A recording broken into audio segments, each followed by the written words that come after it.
오늘 우리에게 주신 하나님의 말씀 보도록 하겠습니다. 오늘 우리에게 주신 하나님의 말씀은 사도행전 9장 1절에서 19절까지 말씀입니다. 사도행전 9장 1절에서 19절까지 말씀입니다.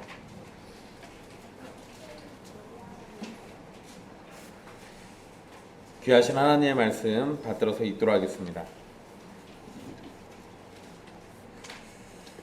사울이 주의 제자들에 대하여 여전히 위협과 살기가 등등하여 대제사장에게 가서 다메섹 여러 회당에 가져갈 공문을 청하니, 이는 만일 그 도를 따르는 사람을 만나면 남녀를 막론하고 결박하여 예루살렘으로 잡아오려 함이라. 사울이 길을 가다가 다메섹에 가까이 이르더니 호련히 하늘로부터 빛이 그를 둘러 비추는지라. 땅에 엎드러져 들음에 소리가 있어 이르시되, 사울아 사울아 내가 어찌하여 나를 박해하느냐 하시거늘, 대답하되 주여 누구시니까? 이르시되 나는 내가 박해하는 예수라. 너는 일어나 시내로 들어가라. 내가 행할 것을 내게 이를 자가 있느니라 하시니, 같이 가던 사람들은 소리만 듣고 아무도 보지 못하여 말을 못하고 서 있더라. 사울이 땅에서 일어나 눈은 떴으나 아무것도 보지 못하고 사람의 손에 끌려 다메섹으로 들어가서 사흘 동안 보지 못하고 먹지도 마시지도 아니하니라. 그때 다메섹에 아나니아라 하는 제자가 있더니 주께서 환상 중에 불러 이르시되 아나니아야 하시거늘, 대답하되 주여 내가 여기 있나이다 하니, 주께서 이르시되 일어나 집 가라 하는 거리로 가서 유다의 집에서 5사람 사울이라 하는 사람을 찾으라. 그가 기도하는 중이니라. 그가 아나니아라 하는 사람이 들어와서 자기에게 안수하여 다시 보게 하는 것을 보았느니라 하시거늘, 아나니아가 대답하되 주여 이 사람에 대하여 내가 여러 사람에게 듣사온즉 그가 예루살렘에서 주의 성도에게 적지 않은 해를 끼쳤다 하더니, 여기서도 주의 이름을 부르는 모든 사람을 결박할 권한을 대제사장들에게서 받았나이다 하거늘, 주께서 이르시되 가라. 이 사람은 내 이름을 이방인과 임금들과 이스라엘 자손들에게 전하기 위하여 택한 나의 그릇이라. 그가 내 이름을 위하여 얼마나 고난을 받아야 할 것을 내가 그에게 보이리라 하시니, 아나니아가 떠나 그 집에 들어가서 그에게 안수하여 이르되, 형제 사울아, 주 곧 내가 오는 길에서 나타나셨던 예수께서 나를 보내어 너로 다시 보게 하시고 성령으로 충만하게 하신다 하니, 즉시 사울의 눈에서 비늘 같은 것이 벗어져 다시 보게 된지라. 일어나 세례를 받고 음식을 먹음에 강건하여 지니라. 아멘. 이 말씀은 살아계신 하나님의 말씀입니다.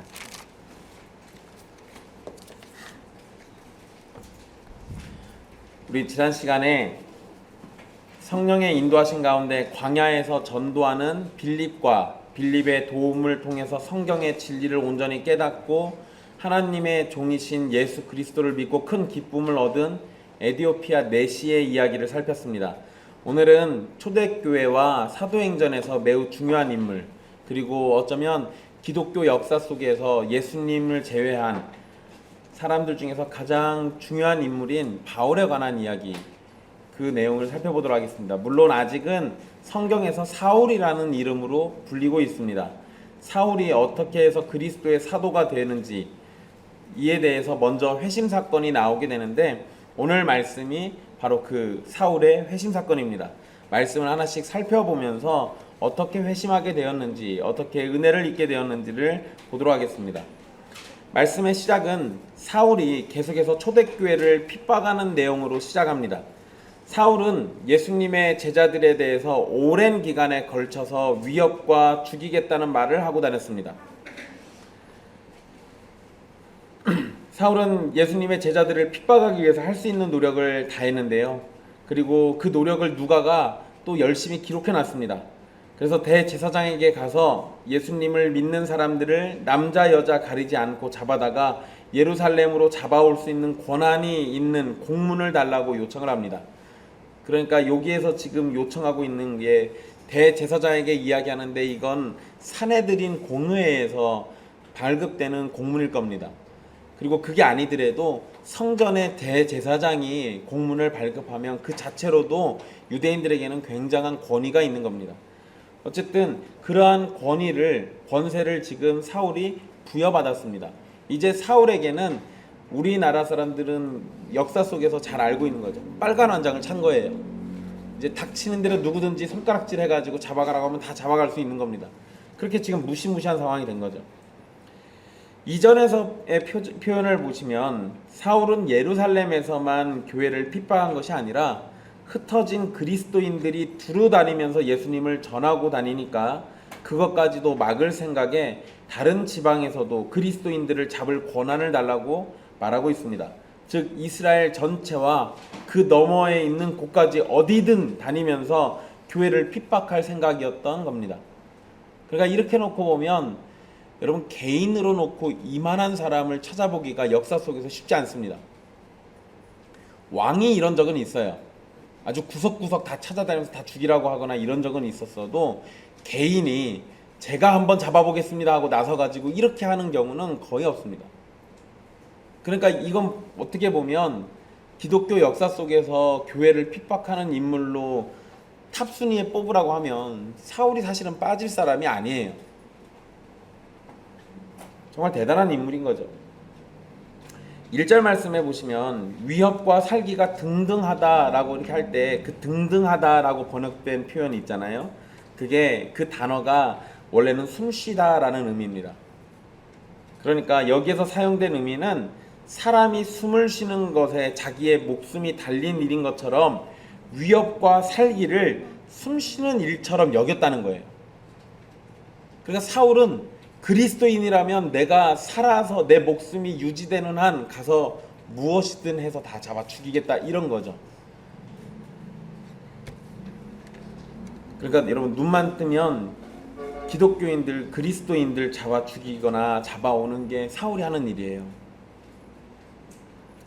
이렇게 보면 사울이 자기 자신을 나중에 내가 죄인의 괴수다라고 얘기하는 게 이해가 되죠. 누가가 사울에 대해서 이렇게 자세히 설명하는 거, 여러분 이건 사실 생각해 보세요. 이거 지금 누가가 기록했는데 누가는 나중에 사도 바울이 선교여행 다닐 때 같이 다녔던 사람이에요. 같이 다녔던 사람인데 그 같이 다녔던 사람이 지금 자기와 굉장히 친하고 자기가 아버지처럼 여기고 그리고 함께 좋은 모델로 따라다녔던 사도 바울에 대한 이야기를 쓰는데 또 안 좋은 얘기 잔뜩 써놨잖아요. 여러분 이게 만약에 사람들이 기록한 것 같으면 이거 쓰겠습니까? 안 쓰죠. 가제는 개편 이러면서 아이 뭐 옛날에 있었던 일이니까 그냥 넘어갑시다 하고 안 썼을 거예요. 근데 누가가 이걸 기록해놨습니다. 왜 그랬을까요? 이거 기록하면 사도 바울이 만약에 이거를 보면 기분이 나쁠 수도 있잖아요. 근데 여러분 사람이 기록을 쓸 때, 사람이 글을 쓸 때는 사람들을 의식합니다. 이게 참 재미난 거예요. 제가 설교문을 쓸 때 여러분들을 의식할까요? 안 할까요? 여러분 안타깝게도 저도 있는 그대로 말 못하고 여러분들을 의식합니다. 있는 그대로 다 썼다가는 여러분들이 저한테 돌을 던질까봐 무서워가지고 차마 그렇게 못하고요. 간혹 가다가 저도 수위 조절을 해요. 근데 성경은 그러지가 않아요. 이게 사람이 쓰는 것과 성령님이 쓰는 게 약간 다른 거예요. 사도 바울이 이거 보면 기분 나빴을 수도 있습니다. 근데 사도 바울의 기분이 중요한 게 아니고 하나님의 일하심이 더 중요하거든요. 그러니까 그거를 따지는 게 아니라 하나님이 어떤 일을 하셨는가를 보여주려고 지금 누가가 이걸 써놓은 거예요. 여러분 누가가 사울에 대해서 이렇게 자세히 설명하는 거 보면 이게 앞으로 겪게 될 회심 사건에 대해서 원래 사울은 이런 사람입니다 라는 거를 보여주기 위해서 썼을 겁니다. 그런데 누가가 묘사한 사울을 잘 보시면요, 지금까지 제가 설명해 드린 내용만 놓고 보면 이 당시 이 시대에 가장 회심 안 할 것 같은 사람을 거꾸로 순위 매기면 1등이 이 사울이에요. 대제사장이 회심해도 사울은 회심 안 할 사람이에요. 이렇게 했는데 스데반을 죽이는데 앞장섰고 지금은 주님의 제자들을 향해서 위협과 살기가 등등한 인물입니다. 이게 자신의 삶의 낙이에요. 지금 사울이 보일 수 있는 가장 가까운 태도는 회심이 아니라 강력한 대적입니다. 사울은 그냥 이대로 두면 그 자체로 적 그리스도예요. 그런데 그런 모습을 누가가 그대로 써놨습니다. 누가가 이렇게 써놓은 이유가 있어요. 그게 뭐냐면 이렇게 악한 사울조차도 예수 그리스도를 만나면 구원을 받고 변화할 수 있다는 걸 알려주는 겁니다. 이 세상에 어느 누구도 예수 그리스도를 직접 만나고 변화하지 않는 사람은 아무도 없습니다. 부활하신 예수님이 친히 찾아오셔서 은혜를 베푸신다면 그가 아무리 거절하려고 해도 거절이 안 돼요. 우리의 거절보다 더 큰 것이 삼위 하나님의 은혜예요. 그래서 여러분, 우리 도르트 신조 또는 우리 튤립교리라고 부르는 거에 보면 저항할 수 없는 은혜를 얘기하잖아요. 우리가 아예 저항을 못하는 이런 개념이 아닌데 우리를 압도하는 거예요. 예수님이 우리를 찾아오시면 우리의 죄성이 압도당해요. 우리의 거절이 압도당합니다. 그래서 예수님을 만나는 것이 굉장히 중요한 거예요. 그러니까 누가가 지금 이런 걸 기록해 놓은 건, 봐라, 예수 그리스도를 만나는 자는 이런 사울조차도 구원의 반열에 올라갈 수 있는 것처럼 누구든지 예수님을 만나기만 하면 구원받을 수 있다, 이 얘기하는 겁니다. 여러분, 우리 주변에 여러분들 친구든 가족이든 주변 사람이든 누구 쳐다보면서 저런 것도 예수님 믿으면 구원받을 수 있을까? 이런 생각 드는 사람들이 있죠. 그런 생각 하지 마세요. 여러분, 적어도 우리는 사울보다는 착해요. 적어도 그리스도인들 잡아 죽이겠다고 그걸 숨쉬는 것처럼 여기진 않잖아요. 사울조차도 구원받아요. 이런 거 생각하면 누가의 이 기록은 우리에게 하나님의 크신 은혜를 보여주고 있는 겁니다. 사울은 다메섹 여러 회당에 가져갈 공문을 청했습니다. 그러니까 이제 이번에는 다메섹이라는 지역을 싹쓸이할 예정인 거죠. 다메섹은 예루살렘으로부터 약 217km 떨어져 있습니다. 걸어서는 6일 정도 걸리는 거리예요.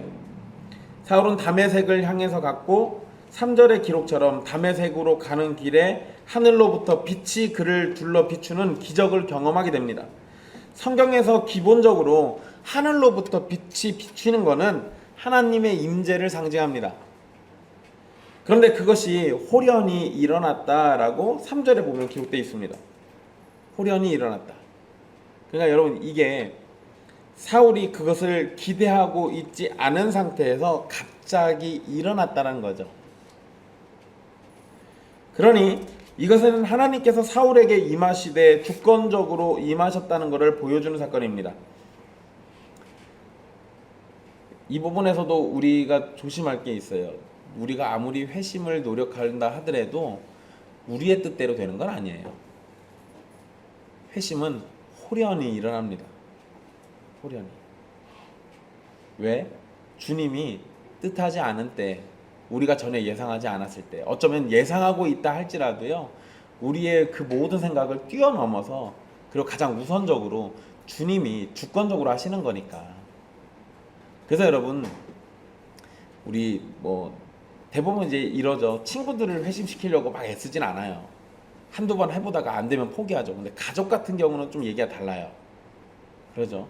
그래서 가족 중에 누군가 예수님을 믿지 않는 사람이 있으면 그 가족은 일평생 예수 믿는 사람들의 마음속에는 그냥 짐입니다. 그 가족을 생각하면 가슴이 찢어지고 마음이 애리고 복음을 전하고 싶어도 잘 듣지도 않고 자기 생각에 사로잡혀가지고 거절하기만 하고, 그런 거 보면 눈앞에서 뻔히 이 가족이 지옥으로 갈 것 같은데, 그게 지금 눈앞에 뻔히 보이는데 애가 달죠. 마음이 급해집니다. 그래서 어떻게든 달래고 언론도 보고 어쩔 때는 화도 내보고 그러면서 자꾸 전하려고 애를 쓰죠. 여러분, 우리의 애씀이 언젠가 좋은 열매를 맺을 때도 있겠지만 우리가 그렇게 열심히 애쓴다고 해가지고 그 사람이 회심하진 않습니다. 물론 주님께서 우리의 노력을 사용하시기도 해요. 근데 궁극적으로는 주님께서 주권적으로 역사하실 때 그게 가능해져요. 그러니까 제가 드린 얘기는 뭐냐면, 노력을 하지 말라는 얘기가 아니고, 노력은 하시되 그것이 지금 일어나지 않는다고 해서 낭망하거나 절망하거나 또는 하나님을 원망하거나 그러지 마시라는 겁니다. 때가 차면 주님께서 정하신 때에 자신의 백성을 단 하나의 오차도 없이 부르시기 때문에, 주님이 택하신 백성이라면 언젠가 우리의 수고가 열매를 맺는 날이 올 겁니다.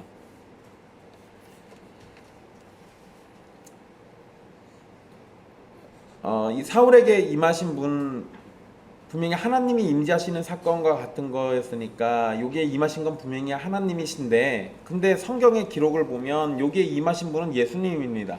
그러니까 하나님의 임재와 같은 현상이 나타난 것을 통해서 우리에게 지금 예수님이 바로 하나님이시다라는 진리를 또 보여주는 거예요.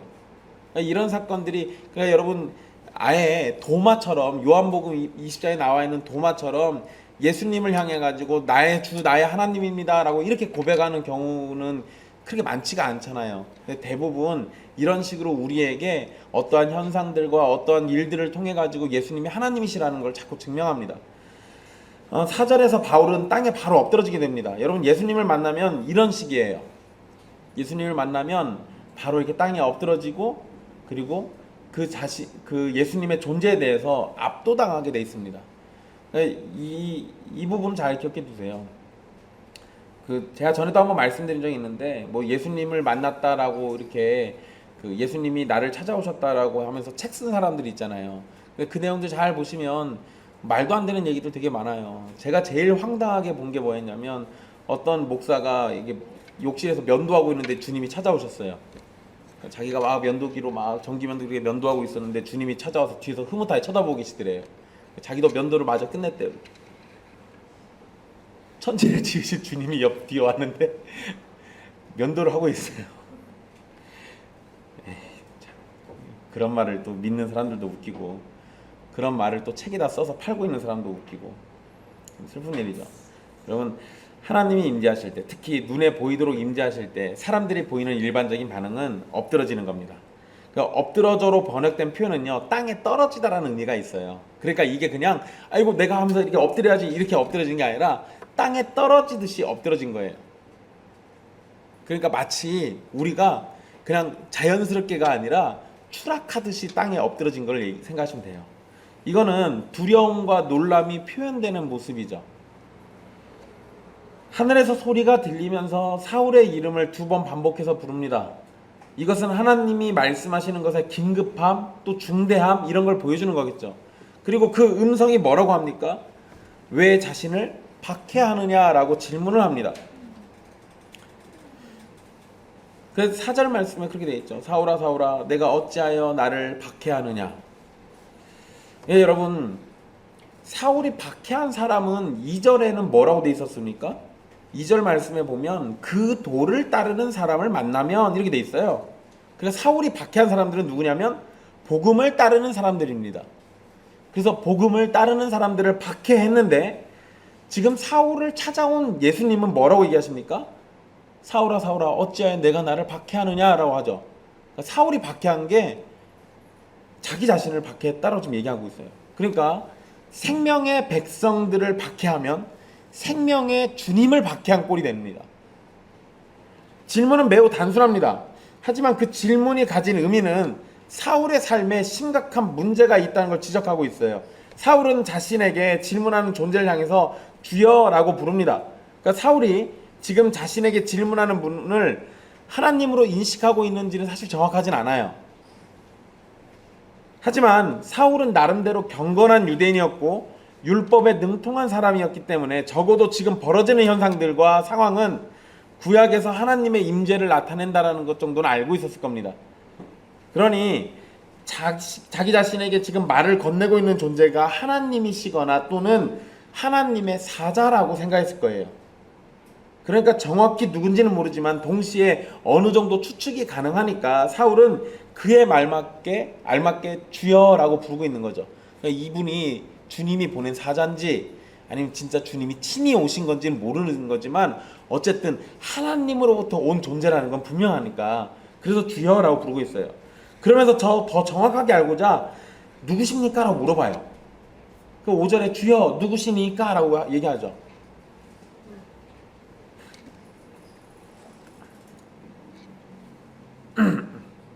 이렇게 결국 질문하니까 주님께서는 질문에 대한 답으로 자신이 예수라고 밝힙니다. 동시에 사울이 박해하는 사람과 자신이 하나라는 사실을 다시 반복하는데요.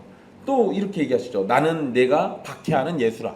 아니요, 사울은 그 도를 따르는 사람을 박해했다고요. 근데 주님은 자꾸 또 뭐라고 하십니까? 나는 내가 박해하는 바로 그 예수야 라고 얘기하고 있어요. 그러니까 예수님의 그 복음을 따르는 것 자체가 이미 예수님께 속한 거예요. 그 사람들을 박해하면 그게 곧 예수님을 박해하는 겁니다. 그러니까 이게 사울에게는 굉장히 충격적인 얘기죠. 여러분, 이 장면에서 사울은요 지금 두 가지에 매우 놀랐을 겁니다. 첫째는 자신이 알고 있는 이상 예수는 십자가, 즉 나무에 달려 죽은 사람이에요. 그런데 유대인들은 구약 신명기 말씀에 의하면 나무에 달려 죽은 것은 하나님의 저주를 받은 거라고 되어 있습니다. 그러니까 예수는 하나님께 저주받아 죽은 존재일 뿐이에요. 사울에게 있어서는 그런 겁니다. 근데 그런 예수가 지금 어떻게 된 거예요? 빛 가운데 나타나서 자신에게 말하고 있잖아요. 그러니까 이거는 지금 자신이 보고 있는 것만 놓고 보면 이게 저주받은 예수가 아니라 영광 가운데 있는 하나님과 같은 존재의 예수가 있는 거예요. 충격이죠. 저주받은 예수인 줄 알고 그 도를 다른 사람들 박해하고 있었는데, 근데 자기 앞에는 영광의 예수가 지금 서 있는 거예요. 놀라운 일이죠. 두 번째로, 나는 내가 박해하는 예수다라는 말, 여러분 계속 강조드리지만 사울이 박해한 건 예수님을 믿는 사람들입니다. 그런데 도리어 영광 가운데 계신 예수님은 사울이 자신을 박해했다라고 말합니다.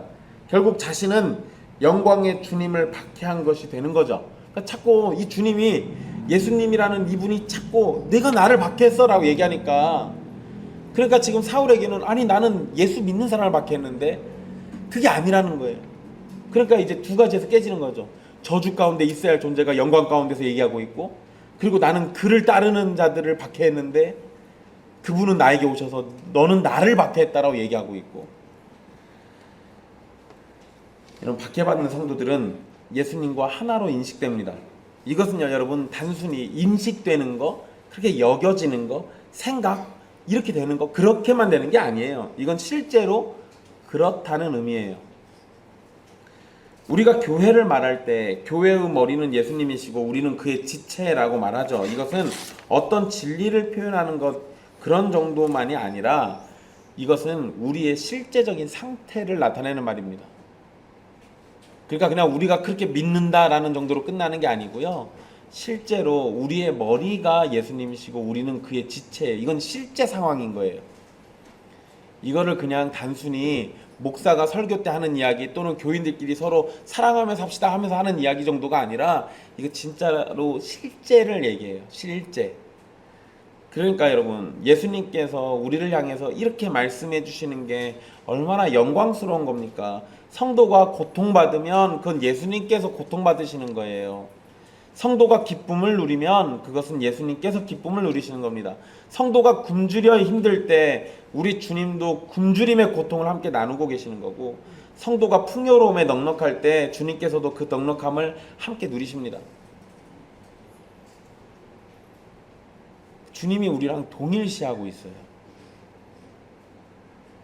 그래서 에베소서에서 가족이라는 표현을 쓰고 성도가 서로 하나 되기를 자꾸 이야기하고 있는 게 그래서 그런 거예요. 한 몸, 한 교회 안에 어느 성도는 육신의 질병 때문에 괴로워하고 있고, 어느 성도는 자신의 건강함을 자랑하고 있고, 모양새가 좀 약간 이상하죠. 누군가 육신의 질병 때문에 아파하면 다 같이 아파하면서 그의 건강을 다 같이 도모하고 어떻게 하면 더 나은 삶을 함께 살 수 있을 것인가, 그렇게 함께 힘을 모으는 거.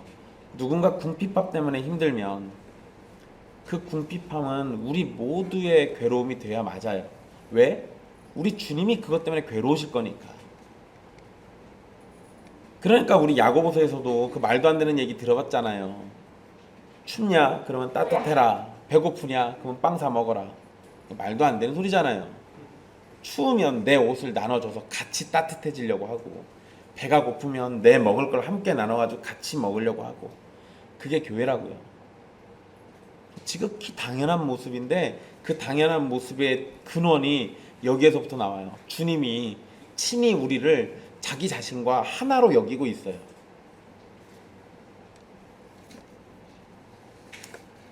이렇게 진리가 우리에게 중요한 태도로 인도하게 되는데요. 여러분, 이런 진리, 그러니까 예수님과 우리가 동일시된다라는 거예요.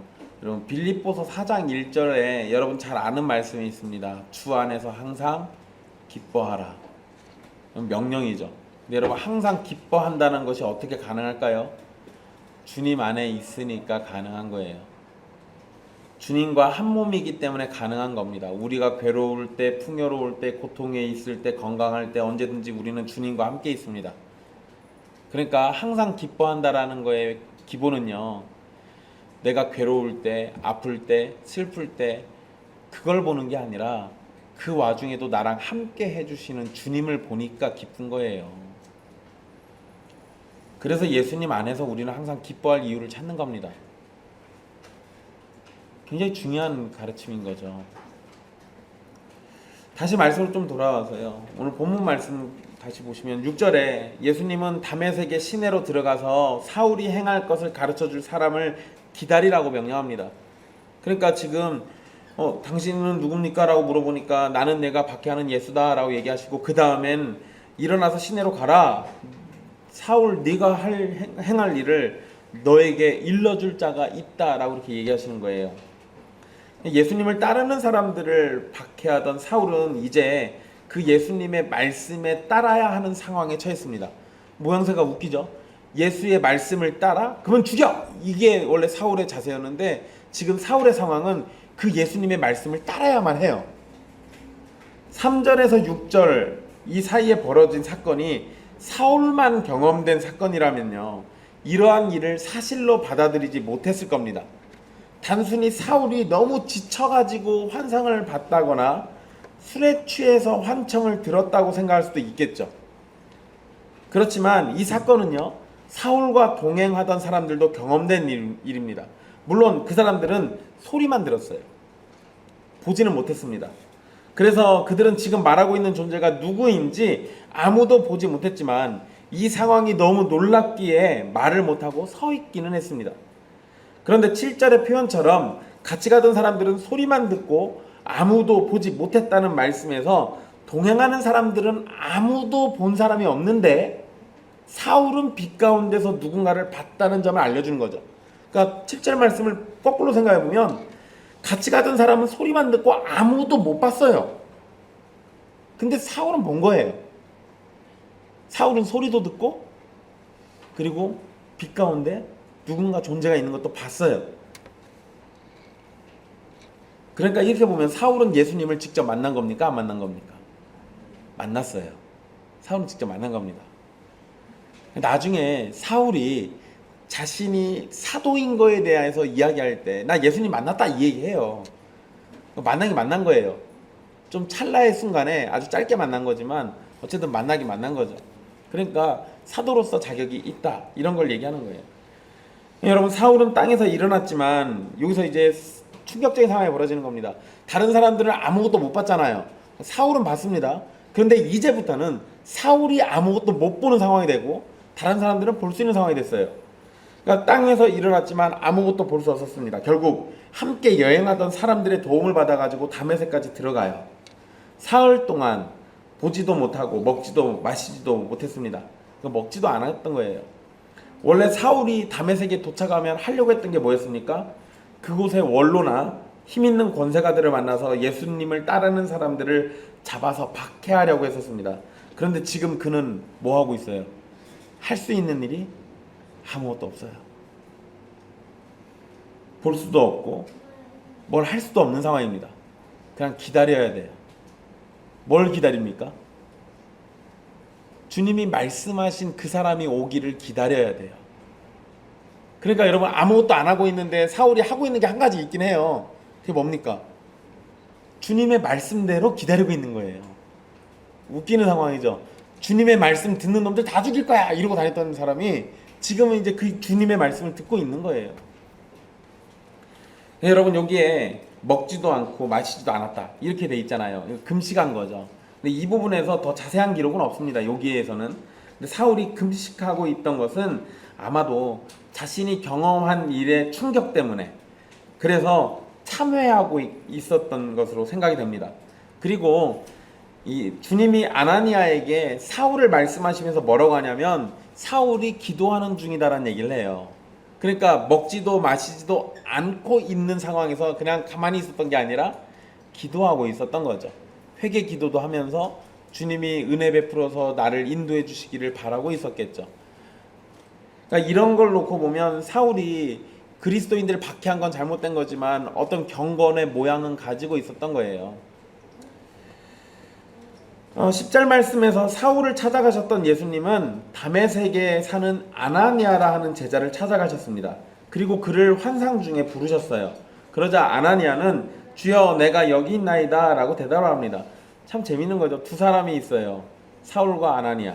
근데 예수님이 사울을 부르셨을 때는 사울은 누구시냐라고 질문했죠. 아나니아는 질문이 아니라 부르심에 응답할 준비가 되어 있음을 보여줍니다. 즉 아나니아는 자신을 부르신 예수님을 알고 있었고 부르심을 따라 순종할 준비가 되어 있는 모습을 보여주고 있는 거죠. 예수님께서 아나니아에게 다섯 사람 사울이 직가라 하는 거리에 있는 유다의 집에 있으니 가서 그를 도와주라고 이렇게 말씀하십니다. 여러분 여기에서 예수님은 두 가지 행동을 요구하시는데요. 먼저는 직가라 하는 거리로 가라는 겁니다. 그리고 그곳에서 다섯 사람 사울을 찾으라고 하셨어요. 가라, 찾으라 이 두 가지를 얘기하고 있죠. 여러분 여기서 직가는 직선 거리를 의미하는 거예요. 생각보다 성경이 그렇게 어렵지 않습니다. 이래서 옛날에 한자 같이 병음으로 이게 써 있었던 성경책이 있었잖아요. 그런 성경책을 보시는 게 성경을 오해하지 않고 보시는 데 도움이 돼요. 사울을 다섯 사람이라고 부르는 거는 이 사람이 출신이 다소라는 지역 출신이니까 그래요. 그렇다는 얘기는 고향이 다소이고 다소는 이방 지역이니까 다소에서 태어난 디아스포라 유대인이구나 라는 정보를 또 우리에게 알려주는 겁니다. 재미나게도 나중에 사도행전 보시면 사도 바울이죠. 이제 바울로 불릴 때 그때 나타난 사건들 중에 사도 바울이 나는 로마 사람이다 라는 얘기해요. 그러니까 다소라는 지역에서 태어난 유대인이지만 이 바울은 여기선 사울이죠. 사울은 로마 사람이에요. 로마의 시민권을 갖고 있는 유대인. 이건 사실 그 당시에는 굉장한 권력입니다. 그 부분은 나중에 다시 또 얘기해 드릴게요. 아나니아가 찾아야 하는 사울은 기도하는 중이라고 예수님이 말씀하셨는데요. 사울이 기도하고 있다는 정보는 그리스도인들을 잡으려던 사울의 현재 상태를 보여주는 거잖아요. 그러니까 아나니아에게는 예수님이 지금 안전하다라는 것을 알려주신 거예요. 게다가 예수님께서 아나니아에게 그가 해야 할 두 가지 일을 사울이 환상을 통해서 봤다라고 가르쳐 주셨습니다. 그러니까 아나니아가 안수를 하면 사울이 다시 볼 수 있게 될 겁니다. 이러한 환상을 사울이 이미 보았기 때문에 아나니아를 해치지 않을 것이라는 점을 또 강조하신 거예요. 그런데 아나니아는 사울을 찾아가라는 예수님의 명령에 불편한 마음을 드러냅니다. 그리고 주님께 사울이 예루살렘에서 한 일과 주의 이름을 부르는 모든 사람을 결박할 권한을 받은 존재이기 때문에 위험하다는 점을 강조해요. 그러니까 이 얘기는 뭐예요? 아나니아의 속마음은 주여 내가 여기 있나이다는 했는데 주님이 야 너 저 사울한테 가. 그러니까 갑자기 내가 여기 있나이다 마음이 바뀌었어요. 주님 그건 아닌 것 같은데요. 사울이 어떤 인물인지 아시잖아요. 지금 이 얘기하는 거예요. 주님이 아나니아를 잘 타이른 게 아니라 명령을 합니다. 그게 다시 가라는 명령이 15절 16절에 기록되어 있어요. 아나니아의 반대를 무시해버린 겁니다. 이 상황을 잘 보세요. 재밌습니다. 그러니까 14절에서 여기에서도 주의 이름을 부르는 모든 사람을 결박할 권한을 대제사장들에게 받았나이다 이렇게 얘기하니까 주님이 가라 이렇게 얘기해요. 내가 그거 다 아는데 내가 다 해결했어 뭐 이렇게 설명해 주시는 것도 아니고 그냥 다짜고짜 명령해 버려요. 무시하는 거죠. 아나니아가 뭔 얘기한 거에 대해서 대답을 안 하시는 거예요. 대신에 그거에 대한 대답은 직접적으로 안 하시지만 다른 이야기를 해주세요. 그러니까 분명히 아나니아는 뭐 그런 사람입니다 라고 얘기했는데 그거를 무시하신 예수님이 왜 무시하시는지에 대해서 설명을 해주는데요. 세 가지 이유입니다. 세 가지 이유. 그게 15절 16절에 기록되어 있는 건데요. 첫 번째는 사울은 예수님이 택하신 그릇이에요. 즉 사울은 예수님께서 사용하실 그릇입니다. 내가 택했으니까 내가 사용할 거야, 이 개념인 거죠. 사울은 예수님에 의해서 택함을 받았습니다. 마치 12제자를 택하신 것처럼. 그래서 택한 나의 그릇이라고 표현하신 거예요. 택한 그릇 정도가 아니라 택한 나의 그릇이에요. 그러니까 주님이 내 걸로 택하셨다라는 거죠. 둘째, 사울은 앞으로 예수님의 이름을 이방인과 임금들과 이스라엘 자손들에게 전하는 역할을 맡게 될 겁니다.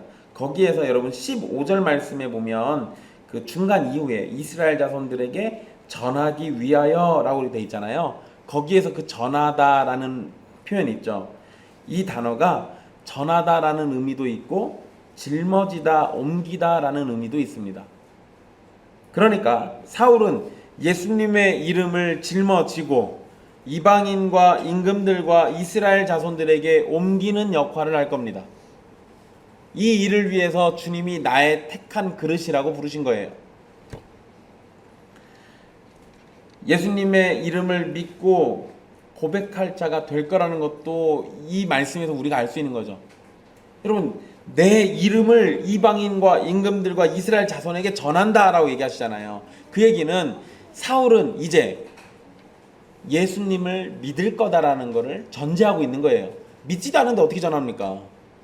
그러니까 나의 택한 그릇이고 이제 나의 백성으로서 너희들이 나의 증인인 것처럼 사울도 나의 증인이 될 거야, 이 얘기를 하고 있는 거죠.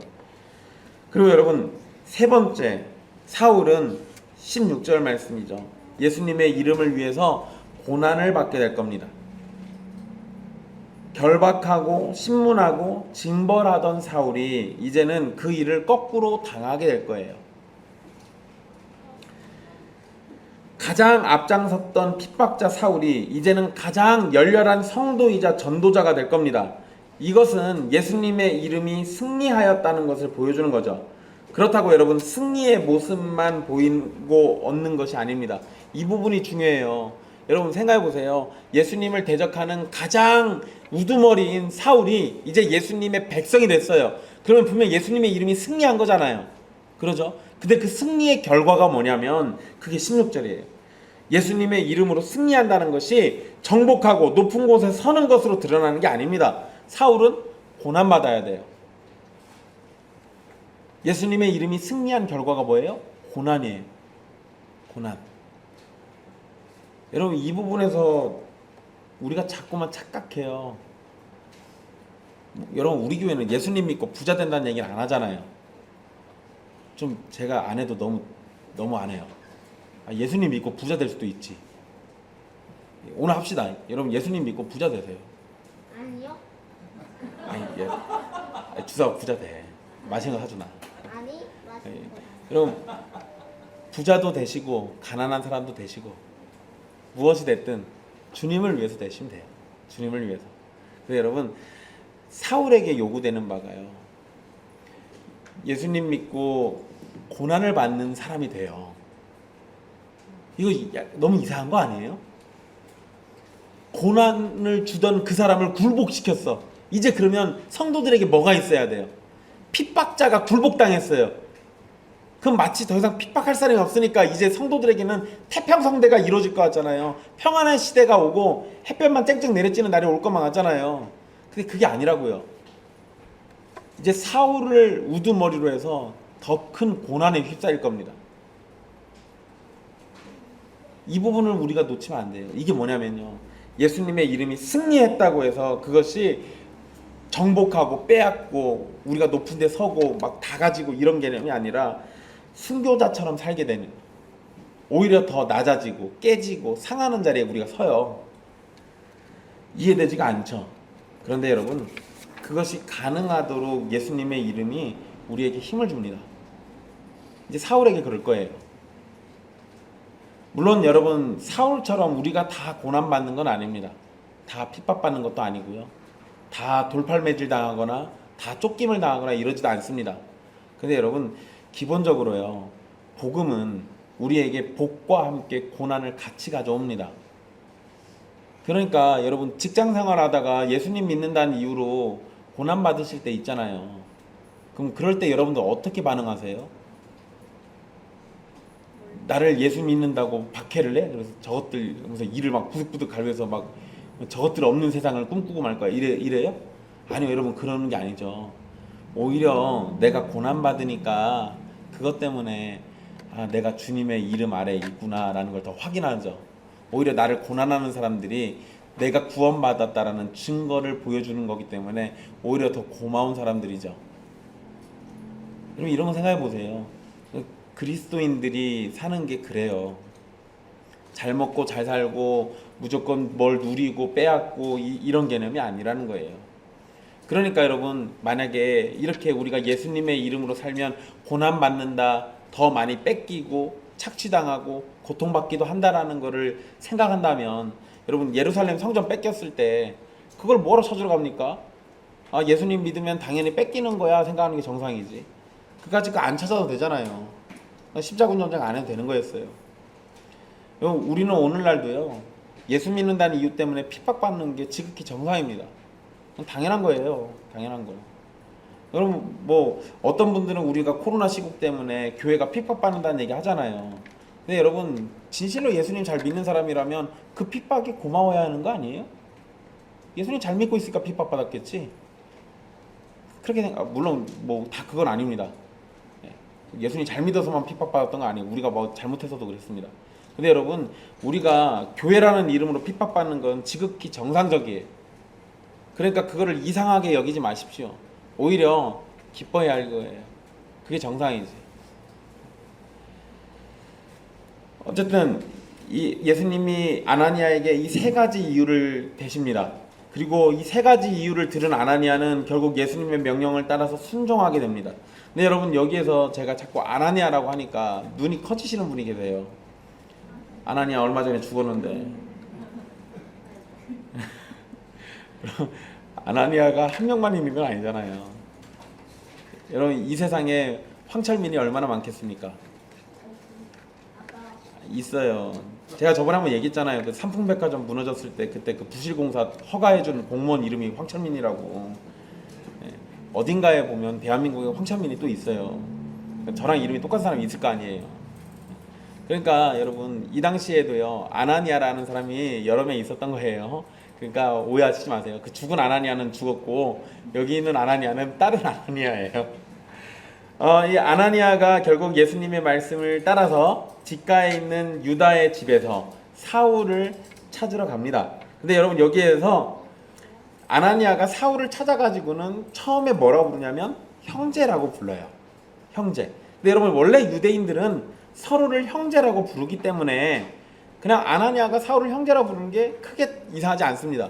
그런데 사울과 아나니아의 관계를 생각해 보면 지금 원래의 관계가 뭐였던 거예요? 그러니까 유대인의 형제로 시작했으나 그리스도인이란 이유로 원수처럼 된 관계잖아요. 그러니까 형제라고 부르기가 어려워요. 그런데 아나니아가 사울을 형제라고 부른 걸 보면 이거는 아나니아의 마음속에는 이제 사울을 뭘로 생각하는 겁니까? 예수님 안에서 한 형제라고 이해하고 있는 거예요. 그러니까 형제라고 부르고 있는 거죠. 그리고 아나니아는 자신이 여기에 오게 된 것, 그러니까 자신을 보내신 분이 예수님이라는 걸 밝힙니다.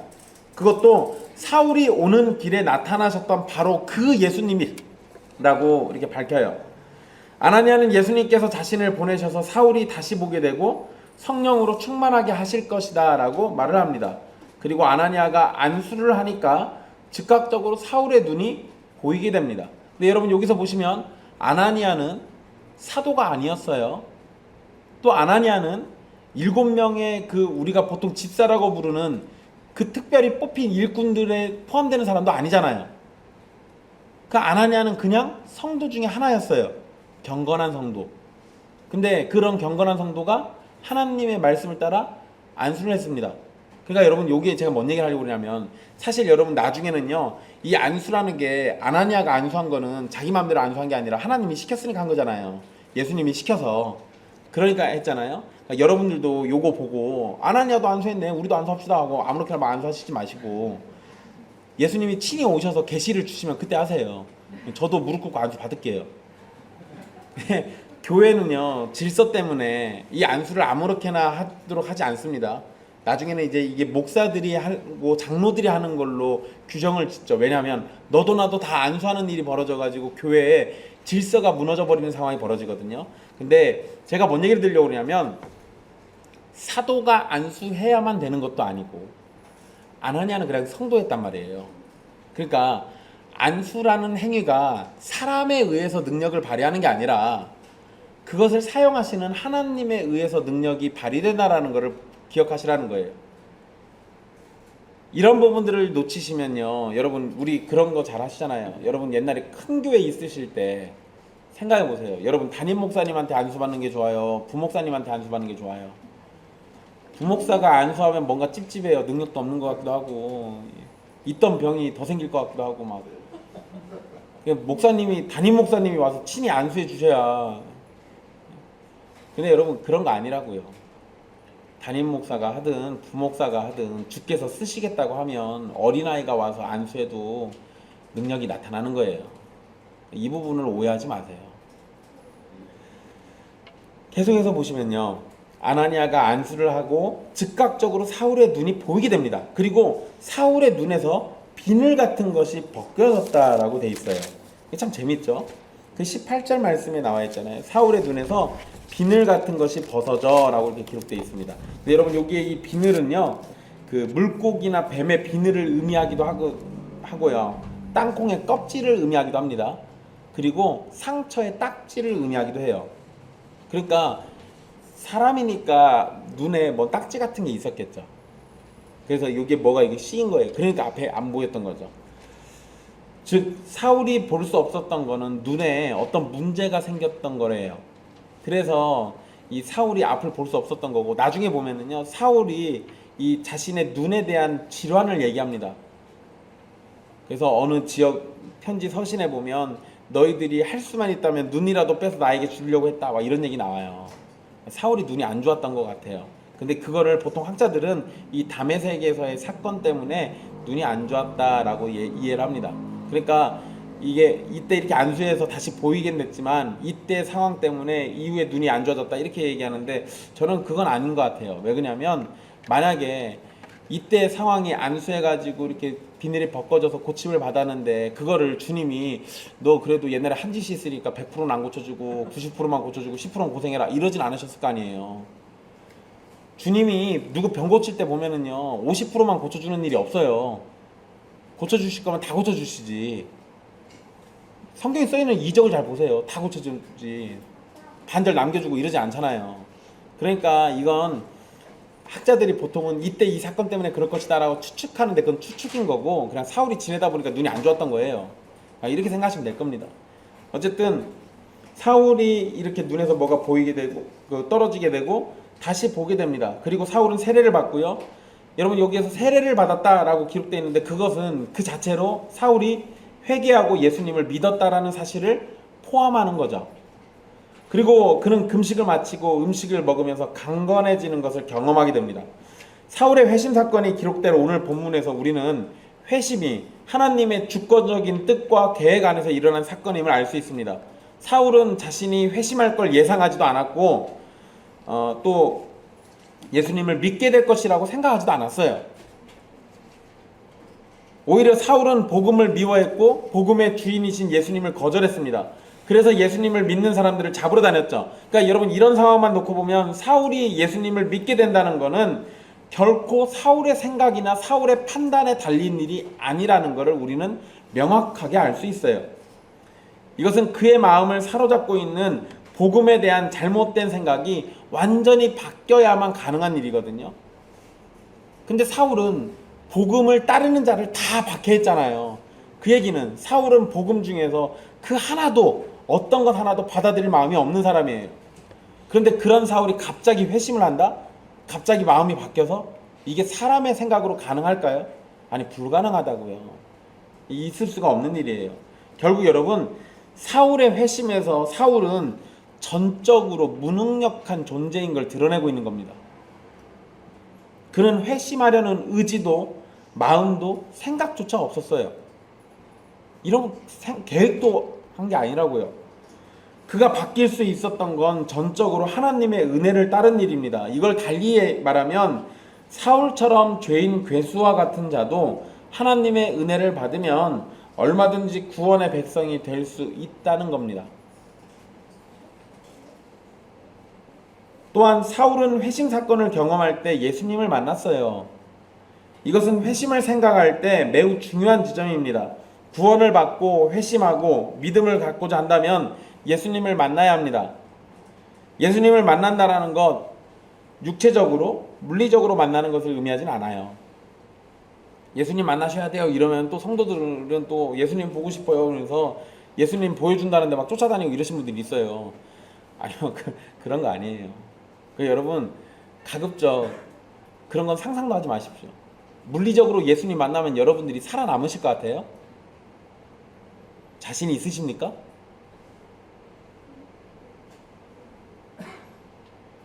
여러분 예수님이 가장 사랑하는 제자가 누구였죠?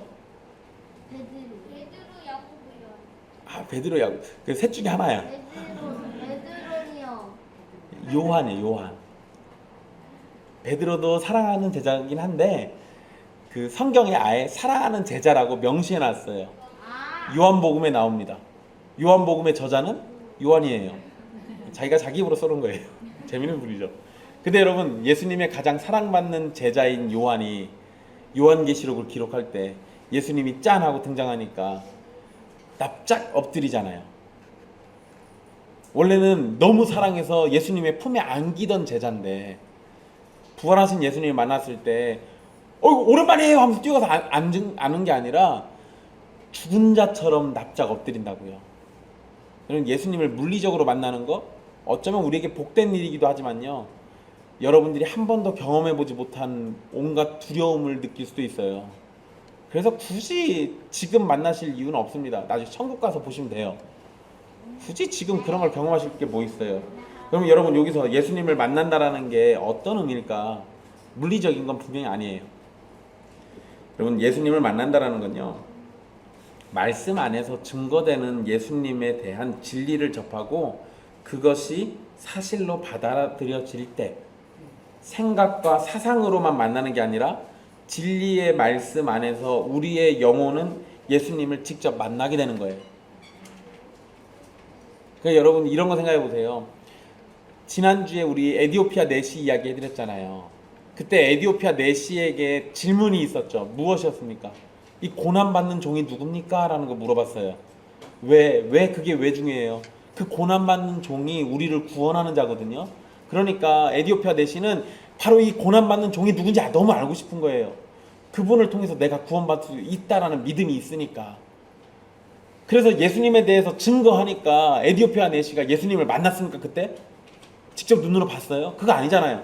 말씀으로 증거되는 예수님을 받아들이고 믿음으로 그분이 이 고난받는 종이 맞구나 라고 받아들이면서 그분을 통해서 나도 구원받을 수 있다라는 걸 믿으니까, 그러니까 세례받고 예수님의 제자가 됐잖아요. 그게 예수님 만난 거라고요. 그게 어떤 환상이나 무슨 체험을 하려고 예수님 만나는 게 아니라, 우리가 예수님 만난다라고 얘기하려면요, 진리의 말씀 안에서 우리의 영혼이 그 진리 속에서 계시된 예수님을 마주대하는 거예요. 그게 예수님을 만나는 겁니다. 그렇다는 얘기는 여러분 예수님을 만나는 가장 확실하고 가장 올바른 길이 뭐 하시라는 거예요? 기도하면서 말씀 보시라는 거예요. 말씀을 읽지 않으면서 어떻게 예수님 만납니까? 말씀을 알지도 못하면서 예수님을 만나면요, 대부분 다 사탄이에요. 물론 여러분 예수님을 말씀 안에서 만나는 건요, 경험하는 사람마다 조금씩 다릅니다. 어떤 사람은 예수님을 만난다라는 걸 직접 대면하는 것처럼 강렬하게 경험하기도 해요. 그래서 막 어떤 사람은 말씀을 읽다가 예수님에 대해서 깨달으면 막 펑펑 울기도 하고 기쁨의 눈물을 흘리기도 하고 막 이래요. 또 어떤 사람은 예수님의 손길과 사랑이 나를 감싸는 걸 느꼈다 이렇게 얘기하는 사람들도 있죠. 또 어떤 사람은요, 예수님 만났다, 내가 만났나 봐, 이렇게 그냥 그렇게 흘러가듯이 하는 사람도 있어요. 여러분, 여기에 정답은 없습니다. 정답은 없어요. 그리고 여러분, 보통 잘 보시면은요, 자매들 같은 경우는 강렬하게 예수님을 만나는데 형제들은 이게 만난 건지 안 만난 건지 잘 모르게 스쳐 지나가는 경우도 많아요. 그러니까 이거를 왜 나는 그러는데 당신은 이렇게 안 해? 라고 그렇게 하실 이유는 없어요. 그러지 마십시오. 근데 중요한 건요, 예수님을 만나게 되면 그의 심령이 변화한다는 건 분명합니다. 그러니까 그 경험이 강렬하든 약하든 아니면 무슨 가랑비 맞듯이 그렇게 스쳐 지나가든 그게 뭐가 됐든 상관없어요. 예수님을 만나게 됐다면, 우리의 영혼이 말씀 안에 계시된 예수님을 직접 대면하게 된다면, 그러면 그의 영혼이 점차 진리 안에서 예수님을 향해 자라가요. 그게 중요한 겁니다. 회심은 예수님을 인격적으로 만나게 될 때 일어나게 되는 겁니다. 그렇기 때문에 회심을 바라거나 누군가의 회심을 위해서 기도하고 있다면 예수님을 만나게 하는 일에 집중해야 돼요. 그것이 곧 구원의 길을 가는 겁니다. 그렇다고 여러분, 예수님 만나는 특별한 방법이 따로 있는 거 아닙니다. 계속 강조드린 것처럼 예수님은 우리가 말씀 안에서 접하게 되고 만나게 되는 겁니다. 말씀 바깥에서는 아무리 해도 예수님 만날 수가 없어요. 여러분, 제가 간혹 가다가 예수님을 말씀 바깥에서 만나신 분들에 대한 책이나 그런 기록들을 볼 때가 있어요. 이단이란 얘기죠. 한 명도 예외 없이 다 이상한 소리 합니다. 한 명도 예외 없이. 성경 바깥에서 예수님 만났다, 성경과 상관없이 예수님 만났다, 여러분 뭐 두 번 들을 것도 없어요. 그냥 이단이에요. 그리고 그들이 만난 건 어떤 진짜로 실제 환상을 경험했거나 어떠한 강렬한 체험을 했을 수도 있어요. 근데 그분이 예수님일까요? 아니요. 예수님인 척하는 사탄이겠죠. 그런 거에 속으시면 안 됩니다. 그러니까 우리가 할 수 있는 일은 뭐밖에 없어요. 말씀을 가까이 하고 기도로 은혜를 구하는 일에 온 힘을 쏟아야 합니다. 만약에 예수님을 안 믿는 사람에게 우리가 예수님을 만나게 하려고 한다면 할 수 있으면 성경을 직접 읽으라고 얘기해 주시고, 그게 안 되면 성경이 귀에 자꾸 들리게 해 주셔야죠. 그게 하나의 수단입니다. 그리고 여러분, 사울의 회심에는 사울과 예수님만 있었던 게 아니죠. 아나니아처럼 먼저 믿은 성도가 있었습니다.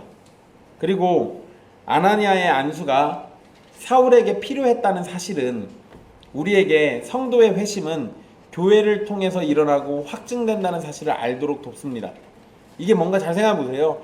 예수님이 그냥 다메섹 도상에서 나타나가지고 환상 보여주시고 난 다음에 사울의 눈 한번 멀게 했다가 한 2, 3일쯤 지나가지고 주님이 한 번 더 오셔가지고 눈 뜨게 해주실 수도 있잖아요. 근데 그렇게 안 했단 말이에요. 뭘 통해서 하신 겁니까? 먼저 믿은 성도들 통해 가지고 하셨어요. 이 부분이 또 중요해요. 회심이 그냥 내가 산에 올라가서 혼자 나무 뿌리 붙잡고 기도하다가 갑자기 회심하거나 이런 게 아니고요. 설령 내가 그렇게 회심을 했더라도 그거에 대한 확증은 어디에서 받아요?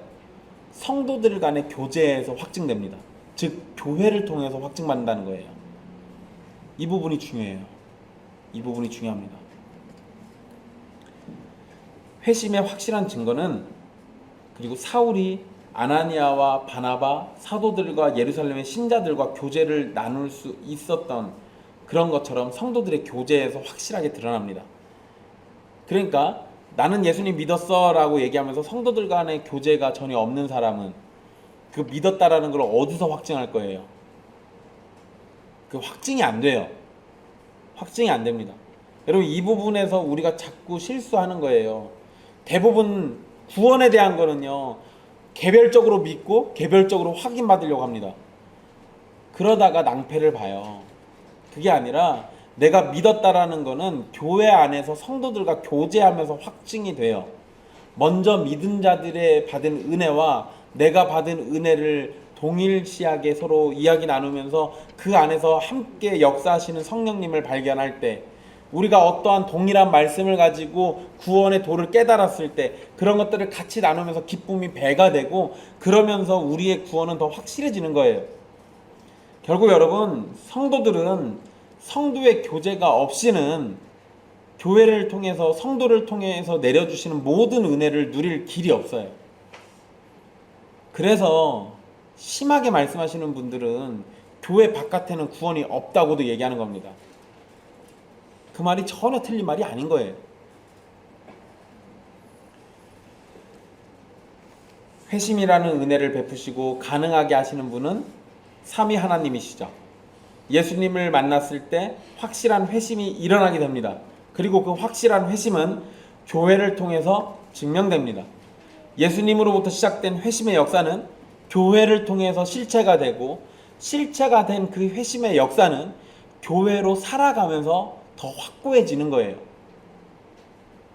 그래서 여러분, 신앙생활에 있어서 교회가 중요해요.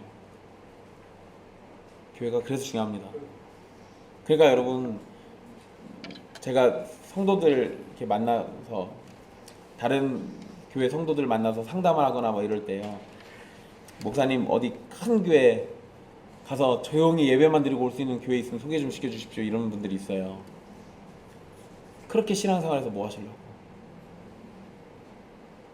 그게 믿음으로 사는 걸까요? 힘들지 않을까요, 그 사람들?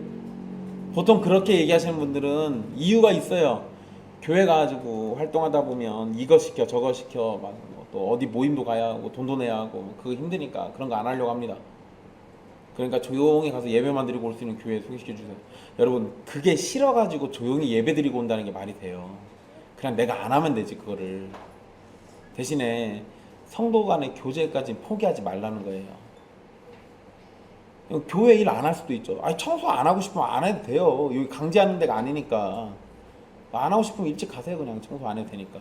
근데 청소는 안 해도 성도의 교제는 포기하지 말라는 거예요. 그것까지 포기하면 여러분들의 신앙이 밋밋해지고 차가워져서 여러분들이 죽을 거예요. 말라 비틀어져서 정말 죽은 자와 같이 신앙생활 한다고요. 그렇게 되지 마십시오. 사랑하는 형제 자매 여러분, 사울과 같은 자도 회심해서 예수님을 믿었습니다.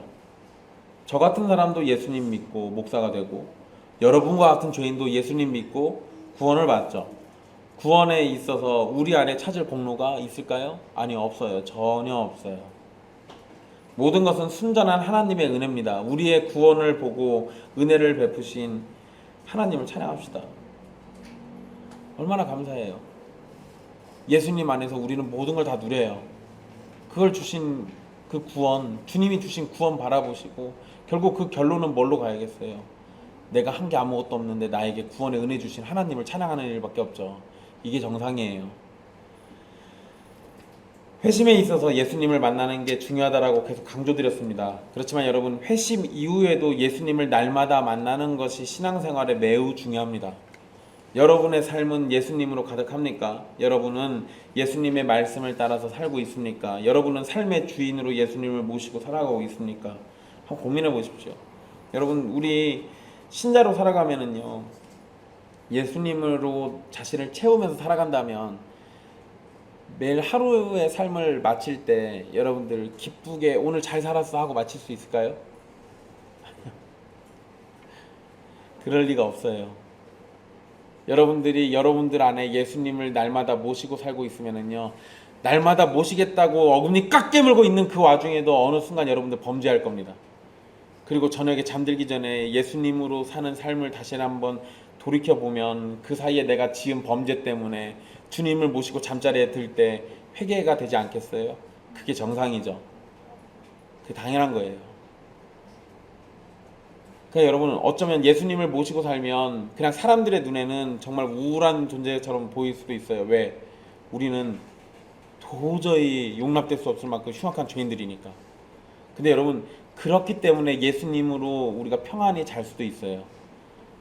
나는 여전히 어떠한 공로도 내세울 만한 것이 전혀 없는데 우리 주님께서 다 하셨으니 주님의 이름으로 회개하고 주님 안에서 내가 평안히 잠을 들 수 있는 거예요. 그것이 반복되다 보면 우리 안에 있는 죄의 찌꺼기들도 점차 사라지지 않겠어요? 주님이 그러려고 우리 안에 오셨고 그러려고 성령님을 보내신 거예요. 그러니까 여러분 날마다 예수님으로 여러분들을 자꾸 채우려고 하십시오. 이 세상에서 가장 고귀한 이름 예수 그리스도, 그 이름 아래로 부르심을 받은 여러분은 그 이름으로 살아가는 성도라는 사실을 항상 기억하십시오. 그리고 여러분의 삶을 주님의 뜻이 다스리도록 여러분을 철저히 쳐서 복종시키십시오. 또한 부모와 자녀, 배우자, 친척, 이웃들을 전도하고 회심의 은혜를 누리게 하기를 소망하신다면 그들에게 예수님을 계속 소개해 주세요. 예수님에 대해서 자꾸 들려주십시오. 말씀 안에서 계시된 예수님을 소개하고 여러분의 거룩한 삶으로 왕 되신 예수님을 보여주십시오. 여러분이 참되게 교회로 살아갈 때 회심의 증거가 되면서 동시에 전도의 좋은 수단이 되기도 합니다. 그러니까 예수님을 잘 전하는 일도 필요하고 또 참되게 교회로 살아가는 것도 우리에게 필요한 거죠. 여러분들의 입술을 열어 주의 복음을 전하게 하시는 하나님께서 여러분들의 삶을 통해 주의 복음으로 사는 삶을 보여주시기를 소망하십시오. 여러분의 남은 삶이 예수 그리스도 가장 고귀하고 아름다운 그 이름 안에서 인도함을 받으면서 하늘의 영광을 바라보게 되기를 간절히 소망합시다. 기도하겠습니다.